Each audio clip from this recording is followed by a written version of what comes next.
Next നമ്മൾ നോക്കുന്നത് evolution of gastronomy, അതായത് evolution of Indian gastronomy, A tale of fusion. Okay, അപ്പോൾ what is gastronomy എന്നുള്ളതൊരു sure question ആയിട്ട് എന്തായാലും ചോദിക്കും. ഗ്യാസ്ട്രോണമി എന്ന് പറയുന്നത് ഫുഡും കൾച്ചറും തമ്മിലുള്ള ഒരു റിലേഷൻഷിപ്പിനെ കുറിച്ചുള്ള പഠനത്തിനെയാണ് നമ്മൾ ഗ്യാസ്ട്രോണമി എന്ന് പറയുന്നത്. അതായത് എങ്ങനെയാണ് നമ്മൾ ഫുഡിനെ പ്രിപ്പയർ ചെയ്യുന്നത്, സെർവ് ചെയ്യുന്നത്, എങ്ങനെ നമ്മൾ ഫുഡിനെ എൻജോയ് ചെയ്യുന്നു, അതുപോലെ തന്നെ ഫുഡും കൾച്ചറും തമ്മിലുള്ള റിലേഷൻഷിപ്പ് എന്താണ്, പിന്നെന്താണ് cooking style of different regions, അതുപോലെ ഗുഡ് ഈറ്റിങ്ങിൻ്റെ എങ്ങനെ നമുക്ക് നല്ലപോലെ കഴിക്കാം, ആ ഗുഡ് ഈറ്റിങ്ങിൻ്റെ സയൻസ് എങ്ങനെയാണ്, അതിൻ്റെ സയൻസ് ബിഹൈൻഡ് ഗുഡ് ഈറ്റിംഗ്, അതാണ് ഗ്യാസ്ട്രോണമി എന്ന് ഉദ്ദേശിക്കുന്നത്. അപ്പോൾ ഗ്യാസ്ട്രോണമി എന്നുള്ള വേർഡ് വന്നിട്ടുള്ളത് ഏൻഷ്യന്റ് ഗ്രീക്ക് ലാംഗ്വേജ്, അതായത് ഗ്രീക്ക് ലാംഗ്വേജിൽ നിന്നാണ്. ഏൻഷ്യന്റ് ഗ്രീക്ക് വേർഡ്സ് ആയിട്ടുള്ള ഗ്യാസ്ട്രോ എന്ന് വെച്ചാൽ എന്താണ്, സ്റ്റൊമക്ക്, ആൻഡ് നോമോസ് എന്ന് വെച്ചാൽ ലോ. അപ്പോൾ person who is well versed in gastronomy എന്നുള്ളതിനെ വിളിക്കുന്ന പേര് ഗ്യാസ്ട്രോനോം എന്നാണ്. അപ്പോൾ ഗ്യാസ്ട്രോണമി എന്ന് വെച്ചാൽ ഒരു മൾട്ടിഫാസറ്റഡ് ഫീൽഡാണ്. ഫുഡിനെ കുറിച്ചുള്ള discoveries, tasting, researching, experiencing, understanding and writing about food, പിന്നെ അതുപോലെ തന്നെ പുതിയ റെസിപ്പീസ് ഉണ്ടാക്കുന്നത്, നമ്മൾ അഡാപ്റ്റ് ചെയ്യുന്നത്, ഇൻവെന്റ് ചെയ്യുന്നത്, പിന്നെ ക്രിയേറ്റിവിറ്റിയെ സ്റ്റിമുലേറ്റ് ചെയ്യുന്നത്, അതൊക്കെ ഒരു കൈൻഡ് ഓഫ് ഇങ്ങനത്തുള്ള കാര്യങ്ങളെല്ലാം കൂടി വരുന്നതാണ് നമ്മൾ ഗ്യാസ്ട്രോണമി എന്ന് പറയുന്നത്. അപ്പോൾ ഇന്ത്യൻ ഗ്യാസ്ട്രോണമി ഉണ്ട്, ചൈനീസ് ഉണ്ട്, ഫ്രഞ്ച് ഉണ്ട്, ഇറ്റാലിയൻ ഉണ്ട്, ജാപ്പനീസ് ഉണ്ട്, തായ് ഉണ്ട്, ടർക്കിഷ് ഉണ്ട്. ഇതാണ് ഒരു കൈൻഡ് ഓഫ് കൾച്ചറൽ ഫോഴ്സ് ആണ് കേട്ടോ. അപ്പം ഗ്യാസ്ട്രോണമി ഇൻ ഇന്ത്യയാണ് നമ്മൾ നോക്കാൻ പോകുന്നത്. അതായത് evolution of Indian gastronomy, A tale of fusion, അതാണ് നമ്മൾ നോക്കാൻ പോകുന്നത്. സോ നോക്കിക്കോളൂ. ഇന്ത്യൻ കലിനറി ഇൻഡസ്ട്രി, അതായത് ഇന്ത്യൻ ഫുഡ് ഇൻഡസ്ട്രി എന്ന് പറയുന്നത് it is A product of historical and cultural developments spanning over thousands of years. 1000 വർഷത്തിന്റെ പഴക്കമാണ് ഇന്ത്യൻ കലിനറി ഇൻഡസ്ട്രിക്ക് അല്ലെങ്കിൽ ഇന്ത്യൻ കലിനറി കൾച്ചറിനുള്ളത്, ഫുഡ് കൾച്ചറിനുള്ളത്. ഹിസ്റ്ററിയുടെയും ഒരുപാട് ഹിസ്റ്റോറിക്കൽ ആയിട്ടുള്ള ചേഞ്ചസിന്റെയും ഒരുപാട് കൾച്ചറൽ ആയിട്ടുള്ള ഡെവലപ്മെന്റ്സിന്റെയും പ്രോഡക്റ്റ് ആണ് നമ്മുടെ ഇന്ത്യൻ ഫുഡ് ഇൻഡസ്ട്രി എന്ന് പറയുന്നത്. ഇന്ത്യൻ ക്വിസീനെ നമുക്ക് പാലിംസെസ്റ്റ് എന്ന് വിളിക്കാൻ സാധിക്കും. പാലിംസെസ്റ്റ് എന്ന് വെച്ച് കഴിഞ്ഞാൽ എന്താണ്, ഒരുപാട് ലെയേഴ്സ്, അതായത് ഒരുപാട് ഹിഡൻ ലെയേഴ്സ് അല്ലെങ്കിൽ ഒരുപാട് ലെയറുകളുള്ളൊരു ഇതാണ് ഇന്ത്യൻ ക്വിസീൻ എന്ന് പറയുന്നത്. അതായത് ഇന്ത്യൻ ഫുഡ് കൾച്ചറിനകത്ത് അല്ലെങ്കിൽ ഇന്ത്യൻ ക്വിസീൻ എന്ന് പറയുന്നത് തന്നെ ഒരുപാട് ലെയേഴ്സ് ഉള്ളതാണ്. അപ്പോൾ പാലിംസെസ്റ്റ് എന്നാണ് അതിനെ പറയുന്നത്. പാലിംസെസ്റ്റ്, PALIMPSEST. ഓക്കെ, അതായത് അപ്പോൾ ഓരോ ലെയറിനും എന്താണ്, ഓരോ ലെയറും, അതായത് ഇങ്ങനെ ഒരുപാട് ചേഞ്ചസ് വന്നിട്ടാണ് ഇന്ത്യൻ ക്വിസീൻ ഇങ്ങനെ ഭയങ്കരമായിട്ട് ഡെവലപ്ഡ് ആയത് അല്ലെങ്കിൽ വളരെയധികം പ്രസിദ്ധമായത്. അപ്പോൾ ഒരുപാട് ലെയേഴ്സ് ഉണ്ട് നമ്മുടെ ഇന്ത്യൻ ക്വിസീൻ എന്നാണ് പറയുന്നത്. ക്വിസീൻ എന്ന് വെച്ചാൽ ഇവിടെ ഉദ്ദേശിക്കുന്നത് ഫുഡ് ഐറ്റംസ് എന്നൊക്കെയുള്ള രീതിയിലാണ് കേട്ടോ. കൾച്ചറൽ എക്സ്ചേഞ്ചസും, അതായത് ട്രേഡ് വഴി, ട്രാവൽ വഴി, കോൺക്വസ്റ്റുകൾ വഴി, ഇൻവേഷൻസ് വഴി, അങ്ങനെയൊക്കെ നമ്മളിപ്പം ബ്രിട്ടീഷുകാർ തന്നെ, നമ്മുടെ പോർച്ചുഗീസുകാർ വന്നു അല്ലേ, ബ്രിട്ടീഷുകാർ, ഫ്രഞ്ചുകാർ വന്നു. അപ്പം പോർച്ചുഗീസുകാർ, ബ്രിട്ടീഷുകാർ വന്നു, അവരുടെ കൾച്ചറാണ് നമ്മൾ കൂടുതൽ ഇപ്പം ഇംബൈബ് ചെയ്യുന്നത്. അവരുടെ ഫുഡ് കൾച്ചർ, വെസ്റ്റേൺ കൾച്ചർ എല്ലാം ഉണ്ട്. ഇപ്പോൾ ചൈനീസ് ഉണ്ടെങ്കിലും തായ് ഉണ്ടെങ്കിലും ടർക്കിഷ് എല്ലാം ഉണ്ടെങ്കിലും ബ്രിട്ടീഷുകാരുടെയാണ് നമ്മൾ കുറച്ചും കൂടി ആദ്യം തൊട്ട്, അതായത് വെസ്റ്റിൻ്റെയാണ് നമ്മൾ കൂടുതൽ ഫോക്കസ് ചെയ്തുകൊണ്ടിരുന്നത് അല്ലേ.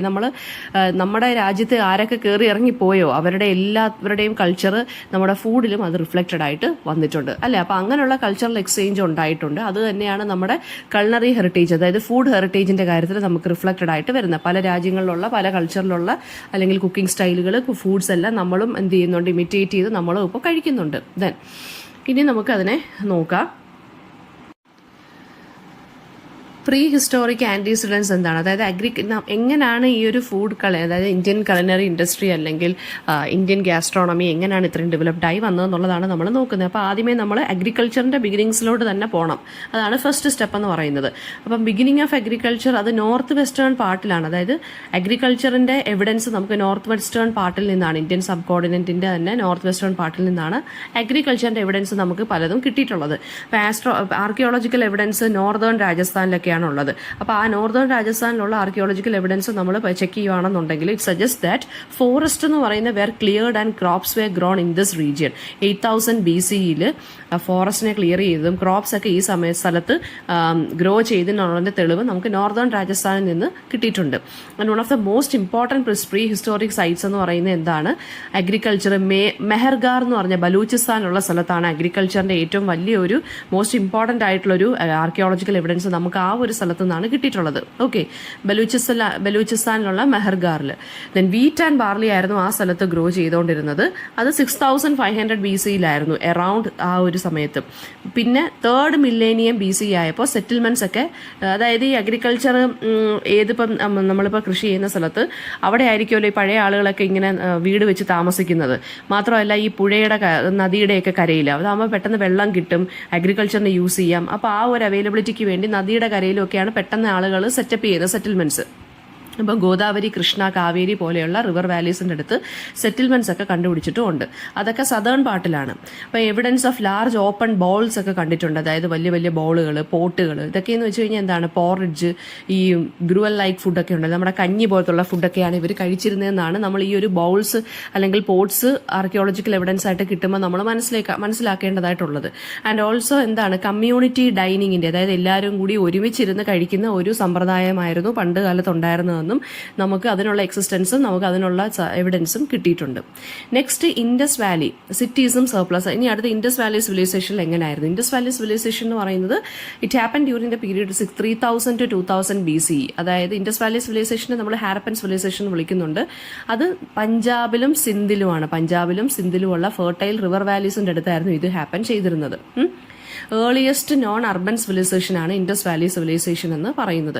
സ്കോളേഴ്സ് സജസ്റ്റ് ചെയ്യുന്നുണ്ട് urban cities of this civilization എന്ന് പറഞ്ഞാൽ നല്ല സർപ്ലസ് ആയിട്ടുള്ള രീതിയിൽ ഫുഡ് പ്രൊഡക്ഷൻ ഉണ്ടായിരുന്നു. നല്ല രീതിയിൽ അവർ ഫുഡ് പ്രൊഡ്യൂസ് ചെയ്യുന്നുണ്ടായിരുന്നു. ആൻഡ് ഒരുപാട് വെറൈറ്റി ക്രോപ്സ് ഇവർ നട്ടിട്ടുണ്ടായിരുന്നു, കൾട്ടിവേറ്റ് ചെയ്യുന്നുണ്ടായിരുന്നു. അപ്പോൾ ആർക്കിയോളജിക്കൽ എവിഡൻസ് പറയുന്ന wheat, barley, ലെന്റിൽസ്, piece and sesame ഇതെല്ലാം ഇതായിരുന്നു മെയിൻ ക്രോപ്സ് എന്ന് പറയുന്നത് ആ സമയത്ത് ഇൻഡസ് വാലി സിവിലൈസേഷനിൽ ഇവർ ഉണ്ടാക്കിയിരുന്നത്. ആൻഡ് ബ്രെഡ് ആയിരുന്നു സ്റ്റേപ്പിൾ ഡയറ്റ് എന്ന് പറയുന്നതിനകത്തും റൈസും ഇവർ കഴിച്ചിരുന്നു. ഫിഷിന്റെ സിമ്പിൾസും ഒക്കെ ഇവരുടെ ഇതിനകത്ത് കാണാൻ സാധിക്കുന്നുണ്ടായിരുന്നു. ഓക്കെ, അപ്പൊ അതൊക്കെ ഡയറ്റിന്റെ ഭാഗമായിരുന്നു, നമുക്ക് മനസ്സിലാക്കേണ്ടതായിട്ടുണ്ട്. പിന്നെ ആർക്കിയോളജിസ്റ്റ് ഡിസ്കവർ ചെയ്തിരുന്ന കാര്യം എന്ന് വെച്ച് കഴിഞ്ഞാൽ കാലിബംഗൻ, അതായത് രാജസ്ഥാനിലുള്ള കാലിബംഗനിൽ അവർ ഒരു അഗ്രികൾച്ചറൽ ഫീൽഡ് ഡിസ്കവർ ചെയ്തിരുന്നു. അത് ഇൻഡസ് വാലി സിവിലൈസേഷന്റെ മേജർ പ്ലാൻഡ് സിറ്റി ആയിരുന്നു ഈ കാലിബംഗൻ എന്ന് പറയുന്നത്. ഈ ഫീൽഡിനകത്ത് എന്താണ്, ക്രിസ് ക്രോസ് പാറ്റേണിലാണ് ഇവർ പ്ലൗ ചെയ്തുകൊണ്ടിരുന്നത്. ക്രിസ് ക്രോസ് പാറ്റേണിലായിരുന്നു ക്രോപ്സ് ഒക്കെ നട്ടുകൊണ്ടിരുന്നതും പ്ലൗ ചെയ്തുകൊണ്ടിരുന്നതും. ആൻഡ് ഓൾസോ ടുഡേ ഈ ക്രിസ് ക്രോസ് മെത്തേഡ് ഇപ്പോഴും നമ്മൾ ഫാമേഴ്സ് ഇപ്പോഴും അത് ഫോളോ ചെയ്യുന്നുണ്ട് കേട്ടോ. കാലിബംഗലിൽ എന്താണ്, several thousand charred grains of ബാർലിയും ഐഡന്റിഫൈ ചെയ്തിട്ടുണ്ട്. അപ്പൊ ആ സമയത്ത് ബാർലി ആയിരുന്നു ആ ഒരു സമയത്ത് റീജിയണിൽ കഴിച്ചുകൊണ്ടിരുന്നത് ഇവര്. പിന്നെ എന്താണ്, ഈ മോഡേൺ തന്തൂർസ്, നമ്മുടെ ഈ തന്തൂർ സ്മോൾ കുഞ്ഞു അവൻസ് ഒക്കെ ഇങ്ങനെ മഡ് അവൻസ് ഒക്കെ ഉണ്ടല്ലോ, ഈ ചുട്ട് കഴിക്കുന്നത് മഡ് അവൻസ് ഒക്കെ ഇവർ കണ്ടുപിടിച്ചിട്ടുണ്ട്. പിന്നെ എന്താണ്, ഈ സൈറ്റിൽ നിന്ന് കണ്ടുപിടിച്ചിട്ടുണ്ട്. പിന്നെ മെസപ്പൊട്ടേമിയായിട്ട് ഇവർ നല്ല രീതിയിൽ ട്രേഡ് ഉണ്ടായിരുന്നു. അപ്പം അവിടെ നിന്നും ഇവർക്ക് എന്താ പറയുക, ഫുഡ് ഇൻഫ്ലുവൻസസ് ഉണ്ടായിരുന്നു എന്നാണ് നമ്മൾ വിചാരിക്കേണ്ടത്. എസ്പെഷ്യലി ബ്രെഡും മീറ്റും ഒക്കെ അവിടെ നിന്നാണ് ഇങ്ങോട്ടുള്ള കുക്കിംഗ് ഇതൊക്കെ വന്നതെന്നാണ് പറയുന്നത്. മെസപ്പൊട്ടേമിയൻ ഏരിയാസിൽ നിന്നാണ് വന്നിട്ടുള്ളതെന്നാണ് പറയുന്നത്. ദെൻ ഡ്യൂറിംഗ് ദ വേദിക് പീരീഡിൽ, അതായത് വേദങ്ങളുടെ, അതായത് ഋഗ്വേദ ആ സമയത്തുള്ള പീരീഡിൽ ഇമ്പോർട്ടൻറ്റ് ഡെവലപ്മെന്റ്സ് സൊസൈറ്റിയിൽ ഉണ്ടായിരുന്നു. അത് നമ്മുടെ ഫുഡ് ഹാബിറ്റ്സിനെയും ബാധിച്ചു, ഇൻഫ്ലുവൻസ് ചെയ്തു. It was during this period എന്താണ്, ഈ കാസ്റ്റ് ബേസ്ഡ് ആയിട്ടുള്ള സ്ട്രാറ്റിഫിക്കേഷൻസും ഒക്കെ ഉണ്ടായിരുന്നത്. കാസ്റ്റ് ബേസ്ഡ്, അതായത് നമ്മുടെ ബ്രാഹ്മണ, ക്ഷത്രിയ, വൈശ്യ, ശൂദ്ര ഇങ്ങനെയുള്ള സ്ട്രാറ്റിഫിക്കേഷൻസും ഡിസ്ക്രിമിനേഷനും ഒക്കെ ആ സമയത്ത് നല്ല രീതിയിൽ ഉണ്ടായിരുന്നു. അപ്പോൾ അതുകൊണ്ട് തന്നെ എന്താണ്, ഈ പ്യൂരിറ്റി പൊല്യൂഷൻ, ഫുഡുമായിട്ട് റിലേറ്റഡ് ആയിട്ടുള്ള പ്യൂരിറ്റി പൊല്യൂഷൻ ഒക്കെ ആ സമയത്ത് നിലനിന്നിരുന്നു. ഓക്കെ, അപ്പം പിന്നെ വേദാസിൽ ഇങ്ങനെ പറഞ്ഞിട്ടുണ്ട്, നമ്മുടെ യജ്ഞാസ് അല്ലെങ്കിൽ സാക്രിഫൈസസ് ഒക്കെ നടത്തിയിട്ടുണ്ടെന്ന് ആളുകൾ, നമ്മുടെ സന്യാസിവര്യന്മാർ. സാക്രിഫൈസസ് എന്ന് പറയുന്നത് എങ്ങനെയായിരുന്നു, കുക്ക്ഡ് ഫുഡിലൂടെയായിരുന്നു ദൈവങ്ങൾക്ക് സാക്രിഫൈസ് ചെയ്തുകൊണ്ടിരുന്നതെന്ന് പറയുന്നുണ്ട്. പിന്നെ പബ്ലിക് സാക്രിഫൈസസ് ഉണ്ടായിരുന്നു. പിന്നെ ഡ്രിങ്കിങ് ഓഫ് സോമരസ എന്ന് വെച്ച് കഴിഞ്ഞാൽ നമ്മുടെ വൈൻ അല്ലെങ്കിൽ ഇൻടോക്സിക്കേറ്റിംഗ് ലിക്വിഡ്, ഇതെല്ലാമായിരുന്നു ആ സമയത്ത് ഉണ്ടായിരുന്നത്. പിന്നെ കൗ ആയിരുന്നു മെയിൻ സെൻട്രൽ സിംബൽ എന്ന് പറയുന്ന സൊസൈറ്റിയുടെയും എക്കോണമിയുടെയും ഒക്കെ വേദിക് ഏജിൽ. അപ്പോൾ അതുകൊണ്ട് തന്നെ ഡയറി പ്രോഡക്ട്സ് നല്ല രീതിയിൽ യൂസ് ചെയ്യുന്നുണ്ടായിരുന്നു. അപ്പോൾ ആ സമയത്ത് കല്ലറി പ്രോഡക്ട്സ് എന്ന് പറഞ്ഞാൽ ഡയറി പ്രോഡക്റ്റ് ആയിരുന്നു. പിന്നെ മിൽക്കും ഗ്രെയിൻസും തമ്മിലും ബാർലിയും തമ്മിലും ഒക്കെ മിക്സ് ചെയ്ത് ഒഡാന എന്ന് പറയുന്ന ഒരു കൈൻഡ് ഓഫ് ഫുഡ് ഇവർ യൂസ് ചെയ്യുന്നുണ്ടായിരുന്നു. ബാർലി ആയിരുന്നു പ്രിൻസിപ്പൽ ഗ്രെയിൻ. ഓയിൽ സീഡ്സ്, അതായത് സെസമേ, മസ്റ്റേർഡും യൂസ് ചെയ്തിരുന്നു. ഫ്രൂട്ട്സ് ആൻഡ് വെജിറ്റബിൾസിൽ ബിൽവ, അതുപോലെ തന്നെ അമലക്ക, ഇങ്ങനെയുള്ള ഫ്രൂട്ട്സ്, മാംഗോസ്, ഇതൊക്കെയായിരുന്നു വേദിക് ലിറ്ററേച്ചറിൽ പ്രിയമായിട്ട് ഉണ്ടായിരുന്നത്. ഇനി അടുത്ത നോക്കിക്കോ, period between 6th and 3rd century BC-യിൽ അതിനെ സെക്കൻഡ് അർബനൈസേഷൻ പീരീഡ് എന്നാണ് പറഞ്ഞുകൊണ്ടിരുന്നത്. ഒരുപാട് അർബൻ സെന്റേഴ്സ് ഗംഗ വാലിയുടെ അടുത്ത് വന്നു. ഓക്കെ, ഈ പീരീഡ് ഓൾസോ ഇന്റലക്ച്വൽ ആയിട്ട് എന്താ പറയുക, major religious and philosophical schools ഒക്കെ ഒരുപാട് വന്നു. അതായത് ജെയിനിസം, ബുദ്ധിസം പോലുള്ള കോൺസെപ്റ്റുകളൊക്കെ ഈ ഒരു പീരീഡിലാണ് വന്നത്. ആൻഡ് ഈ ഒരു ഫേസ് ഫിലോസഫിക്കൽ ഏജും കൂടി, ഫിലോസഫിക്കൽ ആയിട്ടുള്ള ഒരു ഫേസും കൂടി ഉണ്ടായിരുന്നു. അതായത് നേച്ചറും സെൽഫും യൂണിവേഴ്സും ഇതൊക്കെയായിരുന്നു ഇമ്പോർട്ടൻ്റ് ആയിട്ട് വന്നിരുന്നത്. കണക്ഷൻ, അതിന്റെ ഒരു ഇമ്പോർട്ടൻസ് ഉണ്ടായിരുന്നു. ഫുഡ് എന്ന് പറയുന്നത് ലൈഫ് ഗിവിംഗ് സോഴ്സ് ആയിട്ട് മാറി ലിവിങ് ബീങ്സിന്, എല്ലാ ലിവിങ് ബീങ്സിനും. ഓക്കെ, അപ്പോൾ പിന്നെന്താണ്, അപ്പോൾ ഇവരുടെ വിശ്വാസം എന്ന് വെച്ച് കഴിഞ്ഞാൽ ലൈഫിന്റെ ആ ഒരു കോംപ്ലക്സ് സൈക്കിൾ എന്താണെന്ന് വെച്ചാൽ, അതായത് യൂണിവേഴ്സിന്റെ ഒരു കോംപ്ലക്സ് സൈക്കിൾ എന്ന് വെച്ച് കഴിഞ്ഞാൽ ഒരാൾ ഫുഡായിട്ട് മാറുവാണ് മറ്റൊന്നിന്. അതായത് നമ്മൾ മരിച്ചു കഴിഞ്ഞാൽ, നമ്മൾ ജനിച്ചു കഴിഞ്ഞാൽ നമ്മൾ മണ്ണിന് ഫുഡായിട്ട് പിന്നെ നമ്മൾ മരിക്കുകയാണ് ചെയ്യുന്നത്. അപ്പോൾ ഇതുപോലെയായിരുന്നു ഇവരുടെ ഒരു വിശ്വാസം എന്ന് പറയുന്നത്. ഓക്കെ, അതായത് ഒരാൾ ഒന്നിന് മറ്റൊന്ന് വളമായി മാറിക്കൊണ്ടിരിക്കുന്നതെന്നായിരുന്നു ഇവരുടെ ഒരു ഇതെന്ന് പറയുന്നത്. And popular legend in Buddhism, അതിനകത്തൊരു കഥയും കൂടിയുണ്ട് ബുദ്ധിസത്തിനകത്ത്. അതായത് ഒരു സുജാത എന്ന് പറഞ്ഞൊരു സ്ത്രീയുടെ കഥയുണ്ട്. അവര് ഒരു ബുദ്ധയ്ക്ക് എന്താണ് ബോയിൽഡ് റൈസും മിൽക്കും കൊടുത്തിരിക്കുന്ന ആ ഒരു കാര്യം കൂടി പറയുന്നുണ്ട്.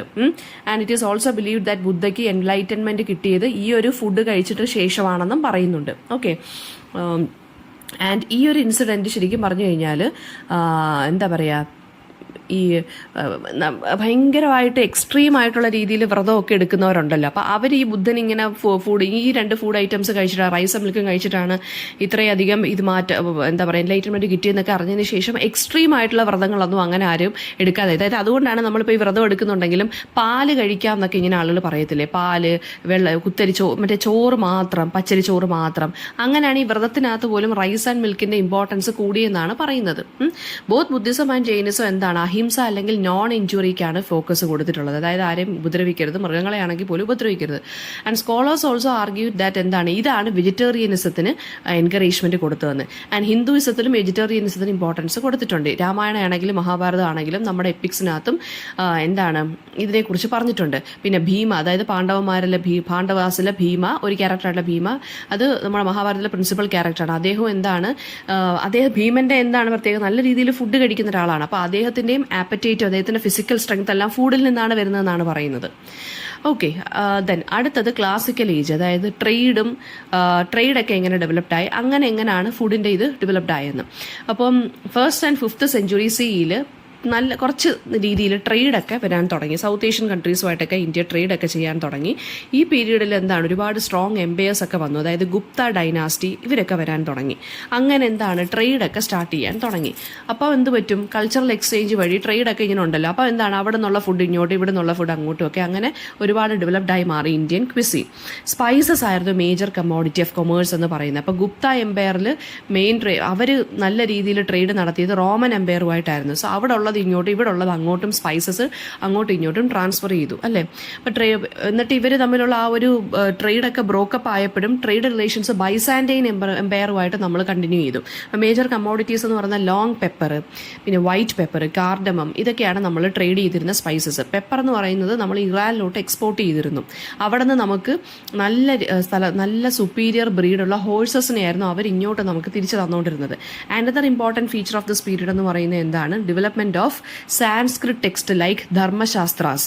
അതിനകത്ത് ധർമ്മശാസ്ത്ര എന്നുള്ള സാൻസ്ക്രിറ്റ് ടെക്സ്റ്റ് ഡെവലപ്പ് ചെയ്തു. അതിനകത്ത് എന്താ പറയുന്നത്, കോഡ് ഓഫ് കോണ്ടക്റ്റും മോറൽ പ്രിൻസിപ്പിൾസും ഒക്കെയാണ് ഇതിനകത്ത് പറഞ്ഞുകൊണ്ടിരുന്നത്. ഈ ടെക്സ്റ്റിനകത്ത് കുക്കിങ്ങിനെ കുറിച്ചും ഫുഡ് കൺസംഷനെ കുറിച്ചും ഒക്കെ പറഞ്ഞിരുന്നു. അതായത് പ്യൂരിറ്റി, പൊല്യൂഷൻ, ബ്രാഹ്മണിസം. അവരൊന്നും മീറ്റ് കഴിക്കത്തില്ലല്ലോ ബ്രാഹ്മൺസ്. സോ അപ്പോൾ ആ ഫുഡുമായിട്ട് റിലേറ്റഡ് ആയിട്ടുള്ള പ്യൂരിറ്റിയും പ്യുവർ ഫുഡും അതുപോലെ തന്നെ പൊല്യൂട്ടഡ് ഫുഡ് അങ്ങനത്തുള്ള രീതിയിലുള്ള കാര്യങ്ങളൊക്കെ ഇതിനകത്തുനിന്ന് നമുക്ക് ഐഡിയാസ് കിട്ടിത്തുടങ്ങി.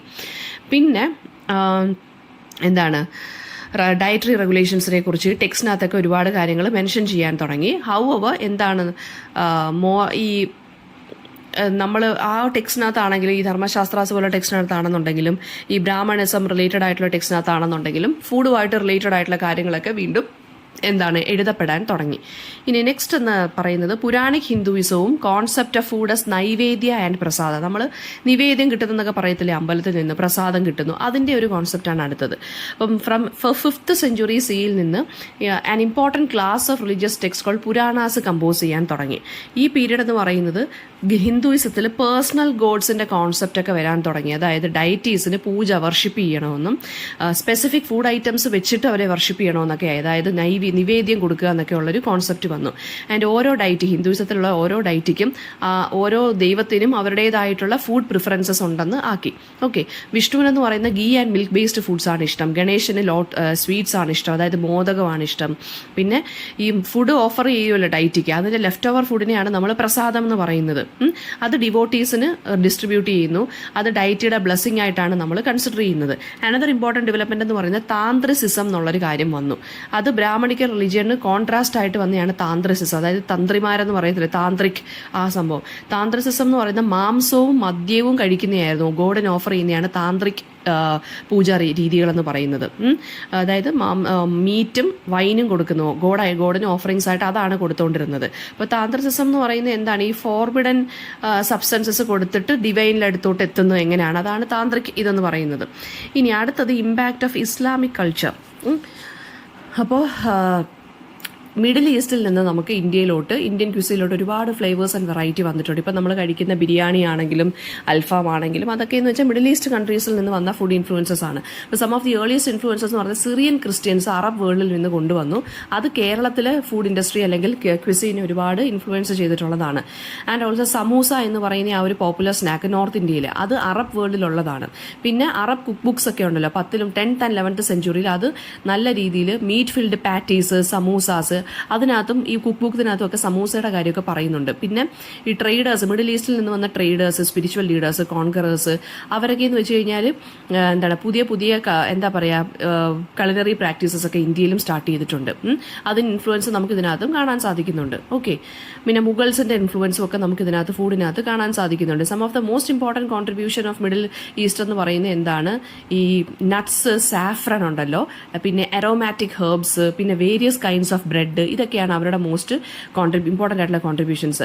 പിന്നെ അബുൾ ഫസലിന്റെ ഐനൈ അക്ബറി എന്നുള്ള ബുക്കിനകത്ത് പറയുന്നുണ്ട് മീറ്റ് സ്റ്റോക്കിനെ കുറിച്ച്, അതായത് യഖ്നി, പിന്നെ മുസമ്മൻ, അതായത് പിന്നെ സ്റ്റഫ്ഡ് റോസ്റ്റഡ് ചിക്കൻ, അതുപോലെ തന്നെ കുക്കിംഗ് ടെക്നിക്കുകളെ പറഞ്ഞ് ദം ബിരിയാണി നമ്മൾ പറയും ദംബൂക്ത്, അത് സ്ലോ കുക്കിംഗ് ടെക്നിക്കാണ്. പിന്നെ ബിരിയാണി അതിനെക്കുറിച്ചൊക്കെ പറയുന്നുണ്ട്. ബ്രെഡ് ആയിട്ടുള്ള ഷീർമൽ, റുമാലി റൊട്ടിയൊക്കെ ഉണ്ടല്ലോ, തന്തൂരി റൊട്ടി, ഇതൊക്കെ മുഗൾസിന്റെ കയ്യിൽ നിന്നാണ് നമുക്ക് കിട്ടിയത്. ആൻഡ് ഓൾസോ കുൽഫി എന്ന് പറയുന്ന പോപ്പുലർ കണ്ടംപററി ഇന്ത്യൻ ഡെസേർട്ട്, അത് മുഗൾ ഇന്ത്യയിലാണ് ഒറിജിനേറ്റഡ് ആയത്. പിന്നെ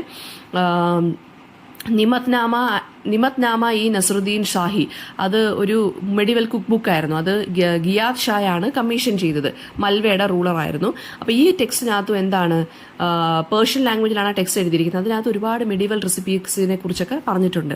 പിന്നെ യൂറോപ്യൻസ് ഇൻ ഇന്ത്യയും കൾനറി അറൈവൽസും, അത് അവരുടെ എങ്ങനെയാണെന്ന്. യൂറോപ്യൻസ് എന്ന് പറയുന്ന ഇന്ത്യൻ സബ് കോണ്ടിനെന്റിൽ വന്ന് 16th സെഞ്ചുറിയൊക്കെ ആയപ്പോഴത്തേക്കുമാണ്. സോ അവർ പുതിയ ഫുഡ് ഐറ്റംസ് ഒക്കെ ഇന്ത്യൻ സബ് കോണ്ടിനെന്റിൽ കൊണ്ടുവന്നു. പോർച്ചുഗീസ് ആണ് പൊട്ടറ്റോസും ചില്ലീസും പപ്പായാസും പൈനാപ്പിൾസും പീനട്സും, പിന്നെ നമ്മുടെ പേരയ്ക്ക, ഗുവാവാസും ടൊബേക്കോ ഒക്കെ കൊണ്ടുവന്നത് ഇന്ത്യയിൽ. പിന്നെ പൊട്ടറ്റോസിനെ ഇന്ത്യയിൽ വിളിക്കുന്ന പേര് ആലു എന്നാണ് അല്ലേ. അതൊരു സാൻസ്ക്രിറ്റ് ടേം ആണ്. ട്യൂബർ എന്നുള്ളതിന്റെ സാൻസ്ക്രിറ്റ് ടേം ആണ് ആലു എന്ന് പറയുന്നത്. പോർച്ചുഗീസ് ഇൻഫ്ലുവൻസ്ഡ്, അതുപോലെ തന്നെ ഗോവയുടെ ക്യുസീനൊക്കെ നമ്മുടെ ഇതിനകത്ത് വരാൻ തുടങ്ങി. പിന്നെന്താണ്, പോണ്ടിച്ചേരിയിലുള്ളതും ഒക്കെ ഫ്രഞ്ച് കൊളോണിയൽ ഇൻഫ്ലുവൻസ് ഉള്ളതുകൊണ്ട് പോണ്ടിച്ചേരിയിലെ ഫുഡ് ഐറ്റംസ് ഇവിടെ വരാൻ തുടങ്ങി. ബ്രിട്ടീഷ് 200 വർഷത്തോളം നമ്മളെ റൂൾ ചെയ്തു. അതായത് അവരാണ് ടീ കൾട്ടിവേഷനൊക്കെ ഇന്ത്യൻ സോയിലിൽ കൊണ്ടുവന്നത്. മെനി വെജിറ്റബിൾസും അവർ തന്നെയാണ് ഇൻട്രൊഡ്യൂസ് ചെയ്തത്. അതായത് കോളിഫ്ലവർ, ക്യാബേജ്, സ്പിനച്ച്, ക്യാരറ്റ്സ് ഒക്കെ അവരാണ് കൊണ്ടുവന്നത്. ഓക്കെ, ഇനി മോഡേൺ ട്രെൻഡ്സ് എന്താണെന്ന് വെച്ച് കഴിഞ്ഞാൽ ഇപ്പോൾ കഫേസ്, ദാബാസ്, ഓൺലൈൻ ആപ്സ് ഒക്കെ വന്നിട്ടുണ്ട്. അപ്പം ഇന്ത്യൻ ക്വിസീൻ ഇപ്പോൾ നല്ല രീതിയിൽ ഇവോൾവ് ആയിക്കൊണ്ടിരിക്കുകയാണ്. റെസ്റ്റോറൻറ്റ് കൾച്ചറൊക്കെ നല്ല രീതിയിൽ മോഡേൺ ആയിട്ട് മാറിക്കൊണ്ടിരിക്കുകയാണ് അല്ലേ. ട്രഡീഷണലി എന്താണ്, ഈ ചില കാസ്റ്റ് ഗ്രൂപ്പ്സിലുള്ള ആളുകളൊക്കെ ആയിരുന്നു ഇതൊക്കെ പ്രിപ്പയർ ചെയ്തുകൊണ്ടിരുന്നത്, കുക്കിങ്ങും കാര്യങ്ങളൊക്കെ. പക്ഷേ ഇപ്പോൾ എന്താണ്, ടവേൺസും ഇൻസും ഒക്കെ ഒരുപാട് വെറൈറ്റി ഓഫ് ഫുഡ് ഐറ്റംസ് ഒക്കെ കൊണ്ടുവന്നു. കാറ്റഗറി ഓഫ് റെസ്റ്റോറൻറ്റ്സ് കോൾ ദാബാസ് ഒക്കെ വന്നു അല്ലേ. പിന്നെ ക്വൈറ്റ് പോപ്പുലർ ആയിട്ട് മാറി. പിന്നെ ലോറി ഡ്രൈവേഴ്സ്, അവരൊക്കെയാണ് ഈ ഇങ്ങനെയുള്ള ദാബാസ് ഒക്കെ പോപ്പുലറൈസ് ചെയ്ത്. അവരെന്ന് പറയുമ്പോൾ ഓരോ സ്ഥലത്ത് ഇങ്ങനെ വണ്ടി ഓടിച്ച് ക്ഷീണിച്ചിട്ട് അവരൊരു സ്ഥലത്ത് ഇവിടേക്ക് ആയിരിക്കും കിടന്നുറങ്ങുകയും ഫുഡ് കഴിക്കുകയൊക്കെ ചെയ്യുന്നത്. അപ്പം അത് വന്നു. പിന്നെന്താണ്, ചൈന, അതായത് ഇന്റർമിംഗ്ലിങ് വരാൻ തുടങ്ങി. ഇന്ത്യൻ പ്ലസ് ചൈനീസ്, ഇങ്ങനത്തുള്ള മിക്സ് വരാൻ തുടങ്ങി അല്ലേ. ചൈനീസ് ഫുഡൊക്കെ ഇവിടെ നല്ല പോപ്പുലറൈസ്ഡ് ആയി. Indo Chinese food. Another important development എന്ന് പറഞ്ഞാൽ സ്ട്രീറ്റ് ഫുഡ് ഭയങ്കരമായിട്ടുണ്ട്. പിന്നെന്താണ്, അതൊരു ഫുഡ് ചെയിൻ തന്നെയായിട്ട് മാറിയിട്ടുണ്ട്. പിന്നെ മൊബൈൽ ബേസ്ഡ് ആപ്ലിക്കേഷൻസ് വരുന്നുണ്ട്, സ്വിഗ്ഗി, സൊമാറ്റോ, ഇങ്ങനെയുള്ള കാര്യങ്ങളൊക്കെ വരുന്നുണ്ട്. അപ്പം ഇതൊക്കെയെന്ന് വെച്ചാൽ നമുക്ക് വീട്ടിൽ നമ്മുടെ കംഫർട്ട് സോണിൽ ഇരുന്ന് തന്നെ ഫുഡ് ഓർഡർ ചെയ്യാനുള്ള കാര്യങ്ങളും ആയി. അപ്പോൾ ഇതാണ് ഇന്ത്യൻ ഗ്യാസ്ട്രോണമിയുടെ എവല്യൂഷൻ എന്ന് പറയുന്നത്. ഇത്രയും കാര്യങ്ങൾ വേണം എഴുതാൻ. അഗ്രികൾച്ചർ, ഇൻഡസ് വാലി സിവിലൈസേഷന്റെ കാര്യം, വേദിക് പീരീഡിൽ എങ്ങനെയാണെന്നും, പിന്നെന്താണ് ഈ ജൈനിസം ബുദ്ധിസത്തിൻ്റെ ഇൻഫ്ലുവൻസ് പറയണം. പിന്നെ ക്ലാസിക്കൽ ഏജിലുള്ള കാര്യങ്ങൾ പറയണം, അതായത് ഗുപ്ത ഡൈനാസ്റ്റി നമ്മൾ ട്രേഡ് എങ്ങനെയാണ് നടത്തിയെന്നുള്ളത്. പിന്നെ പുരാണിക്, അതായത് നിവേദ്യം, പ്രസാദ, ഇതെങ്ങനെ വന്നു, താന്ത്രിക് ഫുഡ് ഐറ്റംസിനെ കുറിച്ച് പറഞ്ഞു, ഇസ്ലാമിക് കൾച്ചറിൻ്റെ കാര്യം പറഞ്ഞു, പിന്നെ യൂറോപ്യൻസിൻ്റെ പറഞ്ഞു. പിന്നെയാണ് നമ്മൾ കഫേസ് അല്ലെങ്കിൽ ദാബാസ് അല്ലെങ്കിൽ ഓൺലൈൻ ആപ്സ്. ഇങ്ങനെ വേണം ആ ഒരു എവല്യൂഷൻ നമ്മൾ പഠിച്ചു പോകാൻ.